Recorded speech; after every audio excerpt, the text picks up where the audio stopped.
The Languedoc remains the most underrated of the world's great vineyards. This magnificent land, both wild and serene, stretches between sea and mountains. The wind and the sun have shaped it, and the vine has been growing here since antiquity. The region was made for vines. Between garrigue and olive trees, on red soil, on limestone and on schist, there have always reigned supreme. Today, the Languedoc vineyards alone account for 5% of the world's wine production, and for a long time they were the country's largest supplier of wine. But this abundance has been to its detriment. The reputation of Languedoc wine has declined as consumers drink less but better.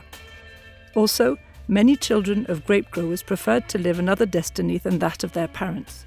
Son and grandson of growers, the young Jean-Claude Mas left in his late teens to discover the world and the opportunities it offered.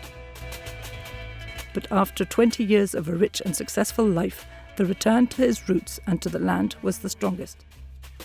Transformed by his new experiences, he has brought to the wines of the Languedoc an uncommon strength of conviction and inventiveness. Thierry de Sauve, co-author of the Béthane and de Sauve Guide, wanted to know more. J'ai longtemps suivi son développement en m'amusant de ses trouvailles marketing, et puis j'ai dégusté ses vins, et j'ai vu que je n'étais pas le seul à apprécier ses syrahs aux fruits mûrs et juteux. Dans les concours où les consommateurs jugent les vins, ceux de Jean-Claude Mas trustent les récompenses. Il était temps d'en savoir plus. Salut mon vieux. Salut. Voilà, t'es le bienvenu par Mac. Bienvenue Thierry, ouais. Ça va, voilà Socrate. Oh. C'est le savant de la famille. Il y a Mac qui a beaucoup. Ouais, c'est le sage, Mac. Voilà. Mac, il est un tu peu vois, plus, les chiens font partie de... Sur la plupart des sites, j'ai des chiens. Voilà, parce que j'aime bien les chiens.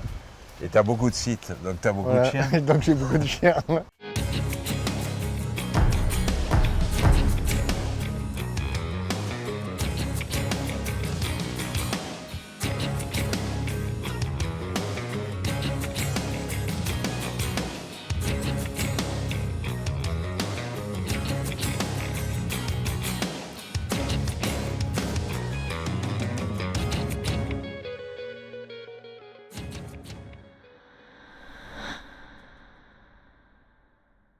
Tu vois, ici, c'est la demeure familiale.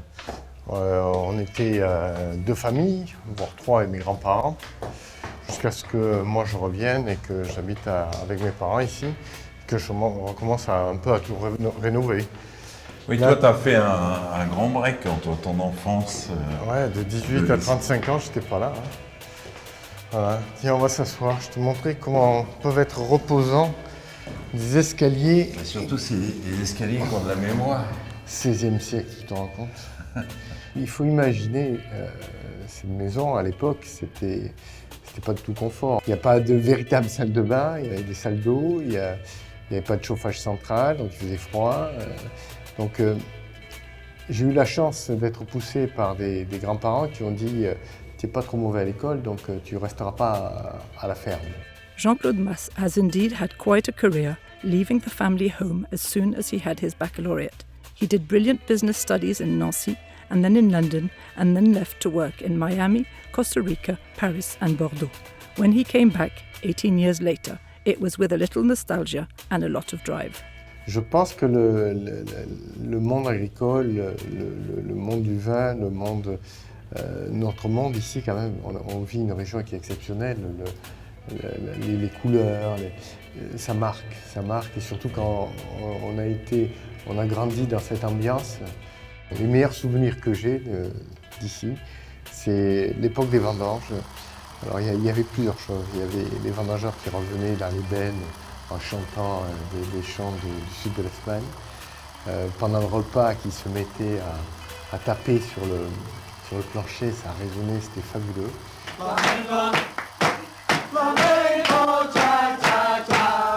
Et après, les tartes aux pommes.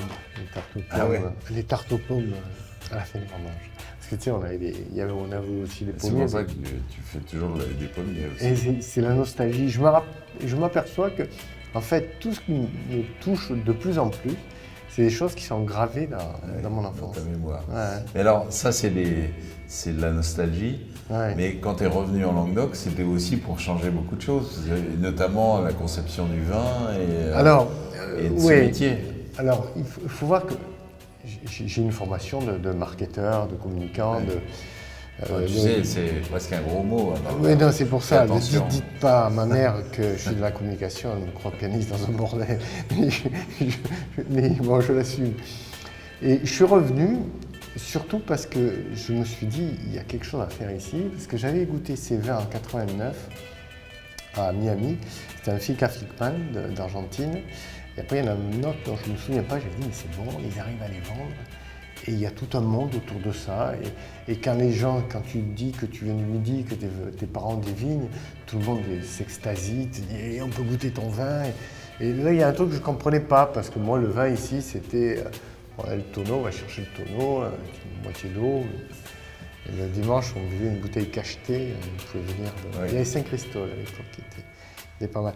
Donc, si tu veux, je n'avais pas cette approche noble du vin, noble, cette approche vraiment du vin, on va dire, ni noble, mais la vraie approche du vin, l'approche via mon grand-père dans les Cévennes. Il avait sa vigne de Pinot, il faisait son vin, c'était du vinaigre. Mais le mien aussi. Et bon, j'avais pas. Et mes expériences à travers le monde, en Angleterre pendant mon MBA, les wine and cheese parties après à 9-10 heures. Tout ça t'a appris la culture du vin. Tout ça m'a appris la culture du vin. La civilisation du vin. Oui. Voilà. Et 92, 93, la rencontre avec Giorgio Grai, là qui me fait voir la grande Italie du vin. Giorgio Grai is a monument of the Italian wine world. Recently deceased, this outstanding winemaker and taster was a renowned producer and consultant. With him, the polyglot Jean-Claude Mas discovers a wine art of living that will build and enrich his experience as a grower. Je suis parti du verre, en fait, et petit à petit, j'ai dû remonter toutes les étapes jusqu'à l'origine, la vigne. Et la vigne, j'avais cette grande chance d'y avoir vécu dans les vignes, d'avoir écouté mon père, même si ça me fatiguait, d'avoir ramassé, vendangé, d'avoir attaché après la taille, récolté les raisins de table. J'avais ce goût et en remontant, je me suis aperçu que j'avais au fond de moi cette sensibilité de l'environnement viticole, de l'environnement de la vigne, et qui me fait aujourd'hui la comprendre très bien. J'ai développé une intuition, on va dire, qui est le fruit de beaucoup d'années à interaction avec cet environnement-là. How did he transform the bigger red into a Grand Cru, turn a forgotten land into a recognized terroir?